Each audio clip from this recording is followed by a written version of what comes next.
It's another episode of the Next Fix podcast today. We've got Dr. Debi Silber, and she is a professional in the space, but with a unique and different approach that I'm used to hearing about. So I'm very excited to hear about her work and what she's been doing to help people in recovery journeys and outside of them, and maybe some different ways of looking at recovery in different areas of our life. And so, Dr. Debi, such a pleasure to have you on. I appreciate you. How are you living today? Everything's great. Thank you so much. Looking forward to our conversation. Yeah, we're gonna rock this, and as I had mentioned earlier, there's typically a genesis. There's some kind of a catalyst in a person's life to get into some of the work that you're doing with the people that need your help. So I want to know what that looks like. What was the reason for you kind of taking this path? You don't think I just like the topic of betrayal? The topic. You well, I gotta be honest. I don't feel that I've thought a whole lot about betrayal specifically, and that's why Yeah. I'm so intrigued. But I want to know about you first. I want to know, like, what did it look like in your life that maybe you either knew it was off when it happened, or maybe Mhm. you feel now that it's the Yeah. reason why you do what you do. Yeah. Yeah, sure. So I'm in business 34 years, health, mindset, personal development. I had a really painful betrayal from my family, and I did all the things, thought I did everything I needed to do to heal from that. And then it happened a few years later. This time it was my husband. Anybody who's been through it, you're shocked, blindsided, devastated. So that was the deal breaker. Got him out of the house and looked at the two experiences thinking what's similar to these two. Me, but what else? And I realized I never really took my own needs seriously. Boundaries were always getting crossed. And I'm one of those people that believes if nothing changes, nothing changes. And I would always go to books or courses or mentors when I was struggling to heal from something or move through something, but there wasn't anything. And this was so big that I just felt I had to learn it so big. So I had 4 kids, 6 dogs, a thriving business, and I found myself enrolling in a PhD program. I mean, I didn't know how I was going to manage the time. I didn't know how I was going to pay for it. I was 50 years old. I hadn't been in school in decades, but it was just I was being pulled. And so I entered into this program, and it was really to help myself heal because I needed to be there for my kids and my clients. But I remember going through it saying, I have no idea how I'm going to heal from this. But if I do, I'm taking everybody with me. It was a knowing. Sure. So Now, when you say real yeah. quickly, sorry to interrupt, but when you say this, Mhm. did you know what this was at the time? Like when you I didn't started? know, Okay. and actually my husband was the one who told our kids. So if anything is gonna have you wake up and realize what's important, it's losing the very people that are the most important to you. And so then, of course, for me, I'm a highly sensitive empath. Integrity is my highest value. So it's like, what do you do with that? I mean, here it was, first it was my family, then it was him. I'm like, either I'm the poster child for this or it's coming my way because I'm meant to do something really big with it. Okay. Well, the latter is the much more healthier approach. But in that, did you feel like you were the problem? I mean, Well, the nature of betrayal is because, it happens to us, we think it's about us. And that's one of the biggest misconceptions. And I have worked with so many betrayers, and they always say it had nothing to do with my partner. It was someone else's lack, someone else's unhealed trauma, someone else's scarcity, whatever sense of entitlement, whatever it was. And let's just be really clear. This is a choice. It's not a mistake. It's a choice. And it's a really painful one, and it's a really bad one. But I think, and then, I want to definitely get to the study and what we learned. But I think I've just trained myself where over the years, there are 2 paths. There's the shoulda, coulda, woulda, or there's what if I try and it just doesn't work out. And I have trained myself that I don't know why the shoulda, coulda, woulda is so much worse for me, so much worse. Like I can't even live with that one. Then if I try it and it doesn't work out, okay, at least I tried. Because as I was going through this program and doing this study, I'm like, who am I to talk about this? And what do I know? And, all the things and all the questioning. But when the study led to 3 groundbreaking discoveries, which changed everything we know about betrayal, how long it takes to heal, like the proven predictable way to move through it. I'm like, okay, no, you know what? Get out of the way. It's not about you. And, the best coaches have coaches, right? So I remember, I'll never forget this. I was in a group and everybody was on their Zoom. We're all on our little Zoom screens and everybody's going around, what's new with you? What's new with you? What's new with you? And I'm like preparing what I'm going to say, and I'm thinking I'm going to say about the study, like all we learned and all this stuff. And I get to it. It's my turn. And my coach is like, Debbie, what's going on? And so I'm like, oh, the study proved this and this and that. And he points his finger at me and he says, stop hiding behind your effing study already. And I was like, no. Yeah. And I realized, I'm so, I'm private, right? I don't, and this is the most gossiped topic, but it's truly about helping people. And so I got out of the way and the certification programs, all the books, the TEDx talks, the national Right. holiday that I created, like it's all happened ever since. Nice. That's a lot, by the way. And so when you are kind of going through this catastrophe in your life, you dive into the PhD program.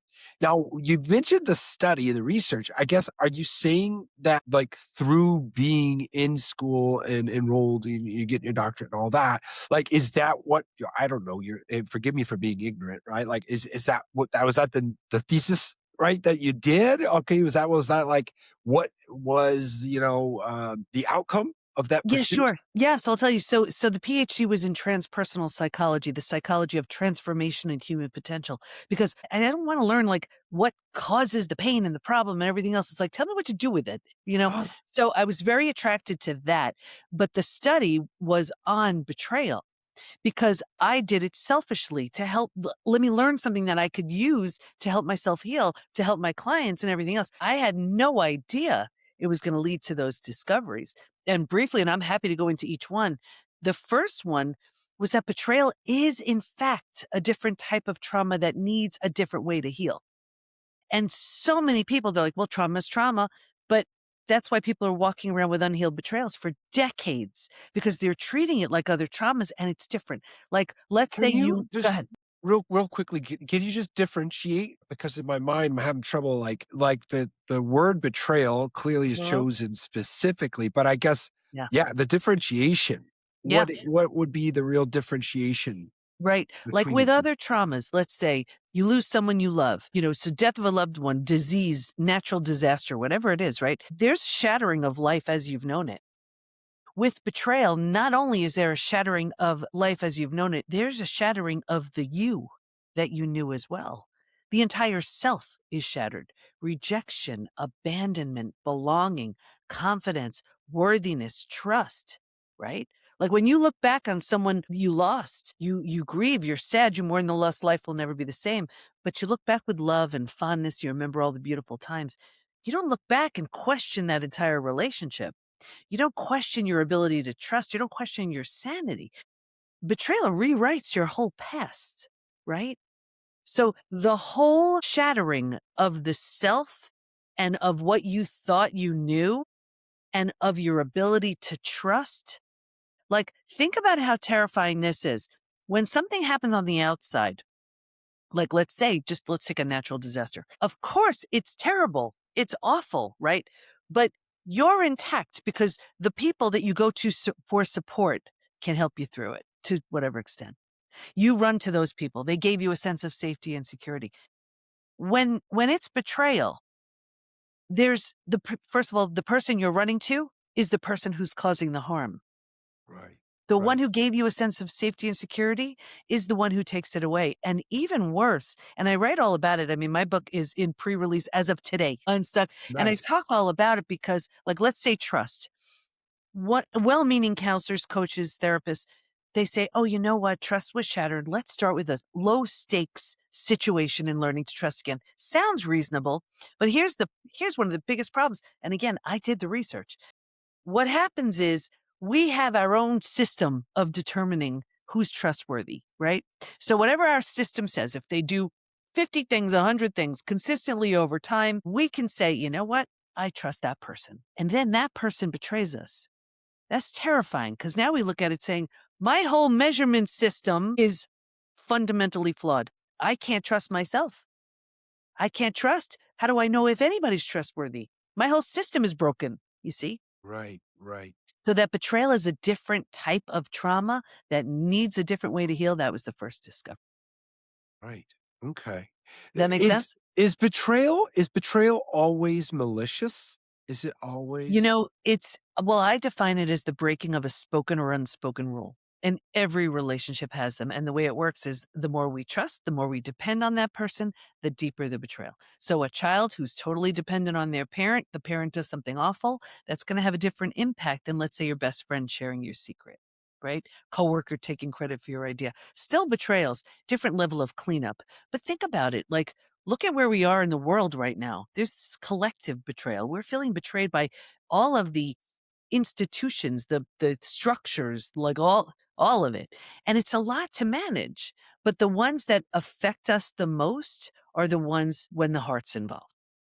The second discovery, there's actually a collection of symptoms, physical, mental, and emotional, so common to betrayal. It's now known as post-betrayal syndrome. We've tested over 100,000 people to see to what extent they're still struggling. The first thing about that, we've all heard time heals all wounds. Well, I have the proof that when it comes to betrayal, that's not true. There's a question on the assessment that says, is there anything else you'd like to share?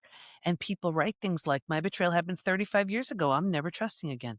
My betrayal happened 10 years ago, feels like it happened yesterday. So we know we can't count on time. We can't count on a new relationship to heal it. Healing needs to be deliberate and intentional.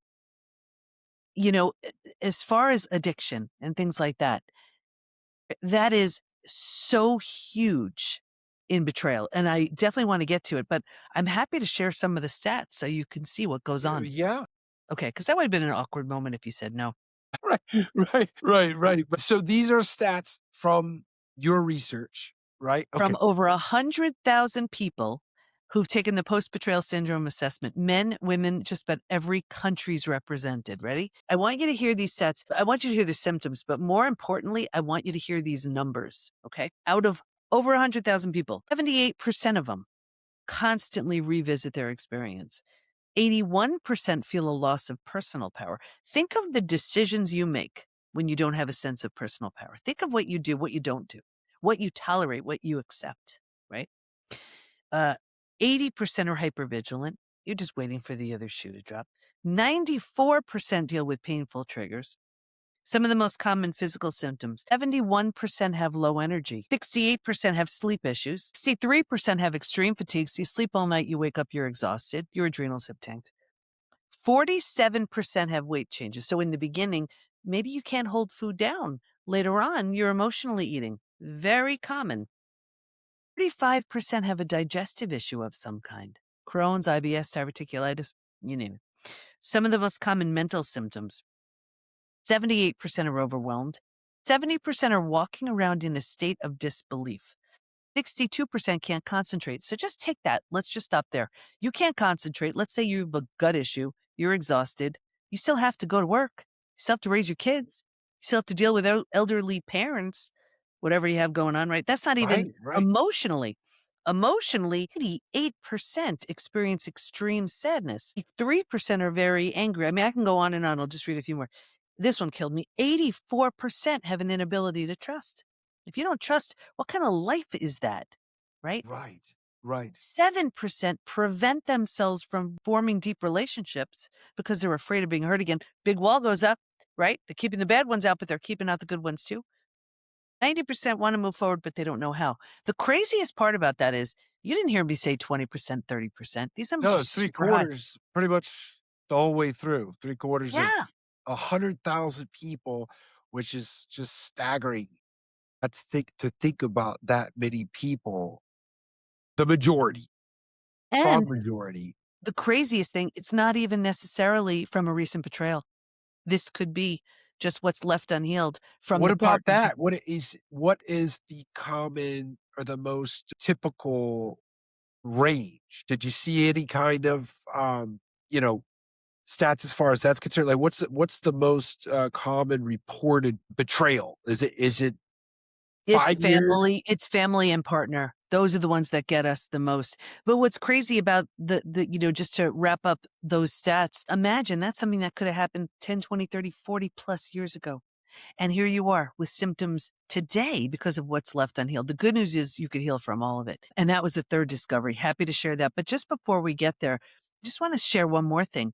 Think about this too. When it comes to other traumas, so one of the other things with betrayal is, think about it. Your world just completely imploded, and here you are. You're supposed to work.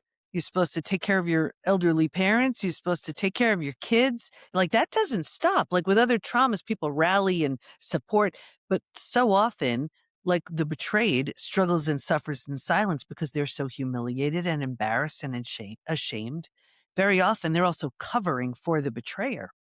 The betrayer is so loved by the community or by the friends or by the family. So now here you are, you've just had such a significant trauma to your life, and you are handling it all alone, thinking it has anything to do with you, and Yeah. life hasn't stopped. Like, this is another reason why betrayal is such a unique trauma. Like I said, the good news is you could heal from all of it. That was the third discovery. And Right. happy to get into that one if you want to hear it. Yeah, no, I do want to hear it. And I appreciate earlier how you had mentioned that you're kind of future oriented, right? Because I've kind of leaned away. I most certainly have trauma in my life. It's just not a whole lot that I feel I could do about it. So I do always appreciate leaning into a better existence and however that may look. And that's why I truly appreciate number three, right? Is that you can heal. And I suspect that you've figured out ways to get that done. So what does that look Yeah, this for me was the most exciting. And what we learned was, while we can stay stuck for years, decades, a lifetime, and most people do, but if we're going to fully heal, and by fully heal, I mean symptoms of post-betrayal syndrome, like I just shared, to this completely rebuilt place where we've rebuilt our lives and ourselves, we will move through 5 proven, predictable stages. And what's even more exciting about that is we know what happens physically, mentally, and emotionally at every stage, and we know what we need to do in order to move from one stage to the next. Healing is entirely predictable. And happy to share the stages if you want, Yeah. So when you say healing is predictable, how do you Mhm. mean by that? I mean, from broken, we're never broken, bent, broken to completely transformed, predictable, all Got it. of it, all of Okay. it. Now you And say predictable in the response at each stage, right? I suppose you've nailed it down. So go ahead. And yeah, what are the five? What are the five yeah, stages? like we know what's going on in every stage. There's like a language to every stage where we have certain physical, mental, and emotional symptoms at every stage. So all we do in our certification program is teach coaches, healers, practitioners, therapists, this is what this stage looks like. So so you could use the most appropriate tools for that stage, because the challenge is very often someone betrayed sees a well-meaning coach, therapist, counselor, but they're not trained in betrayal. Very few people are. So these well-meaning coaches and therapists are just throwing stuff at the wall. They're, let's try this, let's try this. And very often they're like, I don't get it. It works with all my other clients.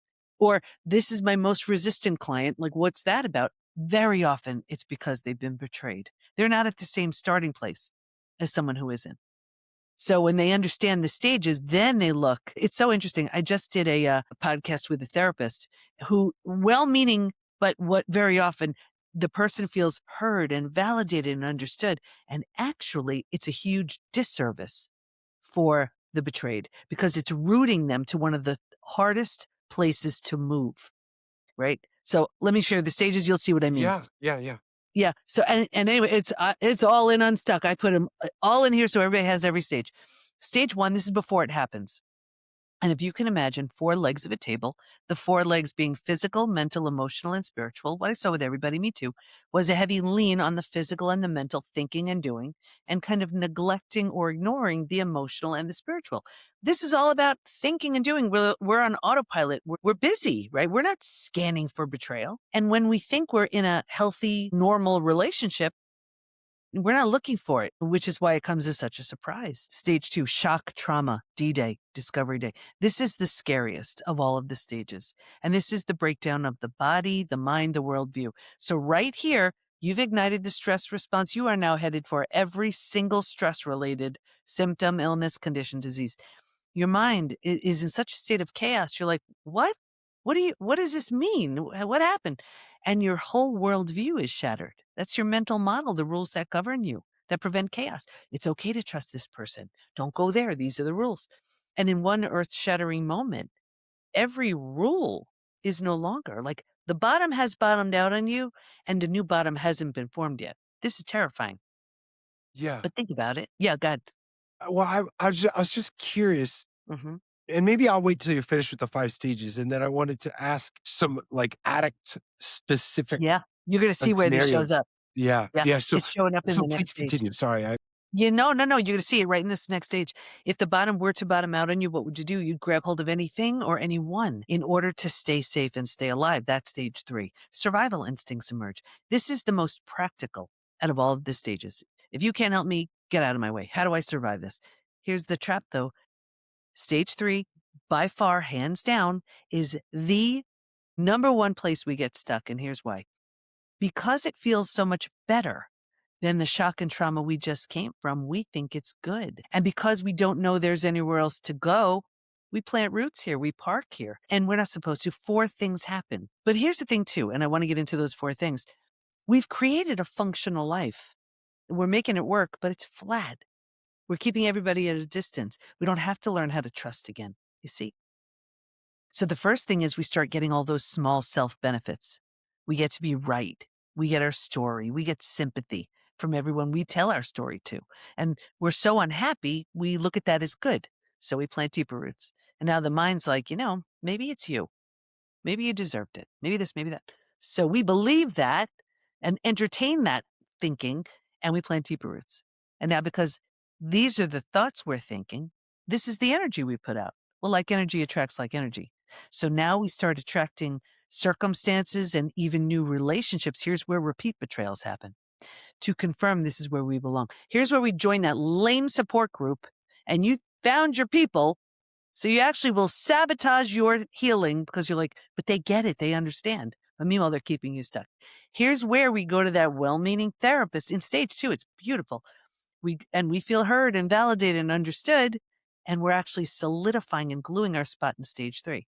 Here's where we're afraid to outgrow our betrayer, so we sabotage our healing. And because we're so unhappy, here's where the addiction comes in. Ready? We're so unhappy, but we know we have to get through our day, so we start using food, drugs, alcohol, work, TV to numb, avoid, distract. So we do it for a day, a week, a month. Now it's a habit, a year, 10 years, 20 years, 30 years. And I can see someone 30 years out and say, that drinking you're doing, the drugs, whatever. Do you think that has anything to do with that betrayal? They look at me like I'm crazy. They say it happened 20, 30 years ago. All they did was put themselves in stage 3 and stay there. Does that make sense?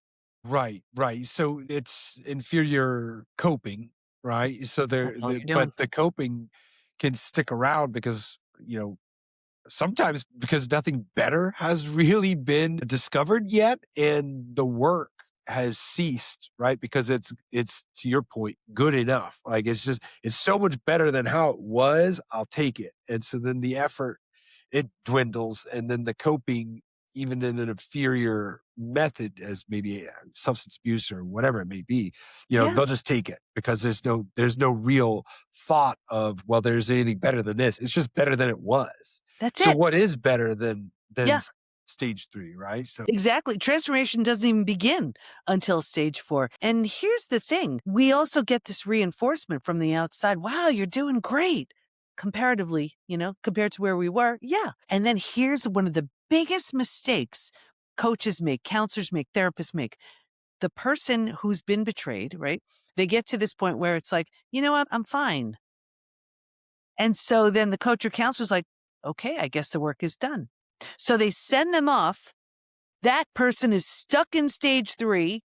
The coach or counselor doesn't even have the fulfillment of moving that person through the transformation because Fine. See, I know the language of the each stage. Fine means you've created a functional life, but there's so much more to it. You see? So when a coach or counselor knows they think they're fine, that's stage 3. Let me gently invite them and show them and educate them into what stage 4 could look like. It's a Right. game changer. Yeah. Sure. And so you're talking about transformation in stage Mhm. 4. Is that where it happens? Is this where It you're starts. applying? And so I guess what is that? How do you bridge that gap? Yeah. So you when you're ready to leave stage 3, you're willing to grieve, mourn the loss, a bunch of things you need to do. You move to stage 4. Stage 4 is finding and adjusting to a new normal. So here's where you acknowledge, I can't undo what happened, but I control what I do with it. Just in that decision, you're starting to turn down the stress response. You're not healing just yet, but you just stopped the massive damage that was going on in stage 2 and stage 3, even if it's been going on for decades. Stage 4 feels like if you've ever moved. If you've ever moved to a new house, office, condo, whatever, your stuff's not there. It's not Sure. Right. So so is 5 the butterfly? So is what anything it once was. Only because it went through that does it get to be the butterfly. When you've settled into this new kind of mental space, you've made it cozy, you've made it kind of mentally home, you move into the 5th most beautiful stage, and this is healing, rebirth, and a new worldview. The body starts to heal. Self-love, self-care, eating well, exercise. You couldn't do that earlier. You didn't have the bandwidth. The mind is healing. We're making all kinds of new rules, new boundaries, and we have a whole new worldview based on everything we see so clearly now. And the 4 legs of that table, in the beginning, it was all about the physical and mental. We're solidly grounded by this point because we're focused on the emotional and the spiritual too. Those are the 5 stages. Yeah. I do have a well, I wanna know, like, what has been, your experience, and you've got a ton of it, right? So, how has it been when you've come across a person with a substance abuse problem? Do you and of course, everybody's journey is unique. It doesn't always mean that betrayal is there. But I guess what are some of your experiences with addicts and alcoholics specific? Sure. It is full on hard now, easy later. And by that, I mean every time a thought comes in your head, you want to look, first of all, you want to take all the parts you love and you leave behind everything that no longer serves. You are rebuilding and recreating yourself. So if a thought comes in your head where you're about to be like a boundary is going to get crossed and you're like, "Oh, no, no, no, no." You say to yourself, the version of me that I'm creating, would he or she tolerate this? Would he or she stand for this? What do I want now? What am I ready for now? And it's uncomfortable because, people don't know how to react to you now, you see? But with the addiction, we miss all of this. And actually, there were 3 groups in the study who did not heal. And the ones who were numbing, avoiding, distracting, yes, it may have made the day a bit easier to get through. They didn't heal because they weren't willing to do the hard now, leading to the easy later. And I got so maybe the flip side, the other side of that coin, right? Uh, how often have you worked with people where the betrayer is an addict or is an alcoholic? Right. So yeah, And then what we see is over time, the betrayed just gets so beaten down because they blame it on the addiction. And I get it. And, that's the reason why it happened. But they're tolerant. sure. Yeah. And I think that looking back, a lot of the people that maintained the boundaries were the people I was able to reconnect with the easiest, right? So they're the people that I was betraying that managed to maintain those boundaries successfully. Maybe not successfully, not entirely, but the ones that did a better job of keeping boundaries, those people were much easier for me to reconnect with. And Yeah. it's because they had preserved our relationship on their end. I wasn't ready to do it. So like, Right. Right. the people that did kind of set up those walls and kind of loved me from a distance Hmm. later on, once I got clean, it was easier to connect with them because the boundaries kind of did what Yeah. they're meant to do. And it's to preserve the health of the other person. Yeah. And it Well, but seems both people really. Yeah, and it seems so harsh. Oh, you're dead right. And that's the truth of it for sure. Well, so I mean, there's like this crazy long list of like what you have going on. I know that I know the book is top of mind. I mean, heck, you got it right there. But maybe if you can kinda like you had mentioned a TEDx talk, I watched some of that as well, like, there's a ton of really great content about you, Thank you. and the work that you've done, 35 years. Gosh, it's so impressive. I guess give if you could give everybody is there one place? Maybe everybody could go to one place, it'd probably be easier that way. There is, yes. Everything is at the PBT is in post-betrayal. Our certification program is a fit. It's the number one betrayal recovery program for or certification for life, business, health, and leadership coaches. It's not that someone needs to become a betrayal recovery coach, but let's say you're a business coach and someone comes to you for confidence. Well, when you know that confidence was shattered in the betrayal, now you use those tools, help them heal that betrayal, and now the confidence is through the roof. Look at what a great business coach you can be then. So I would imagine that many of these principles would spill over into other areas, not just betrayal, because I feel like some of the ideas, the approaches that you're mentioning, they could help.